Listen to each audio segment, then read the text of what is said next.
প্রেম করছেন অভিনেত্রী সুস্মিতা দে।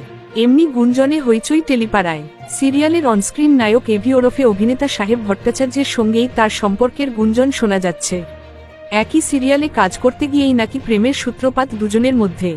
দীর্ঘদিনের প্রেমিকের সঙ্গে বিচ্ছেদের পরেই সাহেবের সঙ্গে নতুন প্রেমের গুঞ্জন। রাতারাতি লাইমলাইটে উঠে আসেন সুস্মিতা। সত্যিই কি প্রেম করছেন অভিনেত্রী? এ বিষয়ে এক সাক্ষাৎকারে সুস্মিতা মুখ খোলেন। সমস্ত গুঞ্জন উড়িয়ে অভিনেত্রীর স্পষ্ট কথা, এই পুজোয় তিনি সিঙ্গেলই থাকতে চান।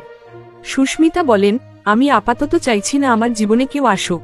আপাতত নিজের মতো করেই সময় কাটাবো। এবারের পুজোটা কথা পরিবারের সঙ্গেই কাটাতে চান তিনি। পুজোর প্রেম প্রসঙ্গে সুস্মিতা বলেন, ছোটবেলায় প্রচুর পুজোর প্রেম হয়েছে তার। তখন চোখে চোখে কথা হতো। স্কুল কলেজে থাকতে পেয়েছেন প্রেম প্রস্তাব। তবে সুস্মিতা বলেন, তিনি যেহেতু একটু অন্তর্মুখী স্বভাবের, তাই কেউ সরাসরি প্রস্তাব দেওয়ার সাহস পায়নি। বন্ধুদের মারফতই প্রেম প্রস্তাব পেতেন তিনি। Thank you so much for watching our videos. Please do like, share and subscribe our channel.